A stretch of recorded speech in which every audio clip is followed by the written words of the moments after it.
Why does it feel like God isn't answering my prayer? Just as we wrestle with the unanswered prayer, Jesus himself wrestled also in prayer, and he shows us how to pray when we face challenges. Today I want to talk about prayer of Jesus in Gethsemane. Why Jesus prayed, and what Jesus prayed, and how we pray. Jesus prayed to know and understand God's will. That's the first priority Jesus Christ always prayed at. When he realized that time has come to him, he went to the Gethsemane and prayed, Abba, Father, everything is possible for you. Take this cup from me, yet not what I will, but what you will be done. He didn't pray to get his own way. He prayed to align himself with the God's will. But what is the difference? The difference is the possibility of success in your life and the certainty of success in your life. Following our own will may bring temporal success and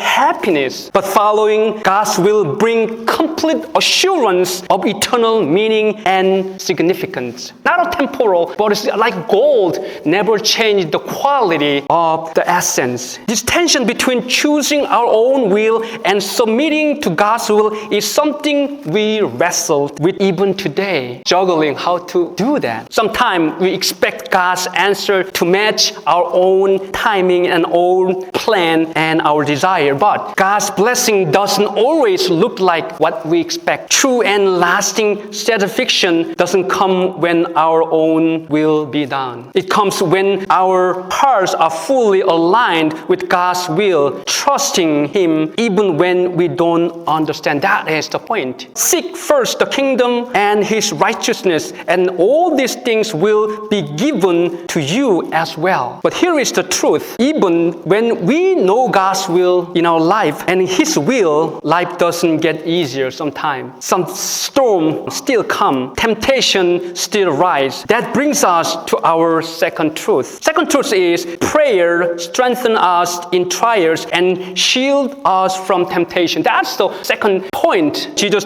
tells us, pray that you will not fall into temptations. He reminds us that trials and temptations are real in your life. Even Jesus' life, temptation is right there. Prayer doesn't always remove the challenges we face immediately, but it helps us recognize we couldn't remove the temptation right there, but we keep our heart from the temptation. That is the power of prayer that Jesus Christ taught us to do. The good news is this: even in the midst of the difficult situations, we can have peace through prayer because the Spirit of God strengthening us and shields our hearts from temptations. Do not be anxious about anything, but in every situation, by prayer and petition with the thanksgiving, present your request to God, and the peace of God, with the transcendence of all understandings, will guard your heart and your mind in Jesus Christ. Pray has power, but something that we don't know. Prayer is our first step in opening the door to God, and the last step in closing the door that guards us from temptations. Open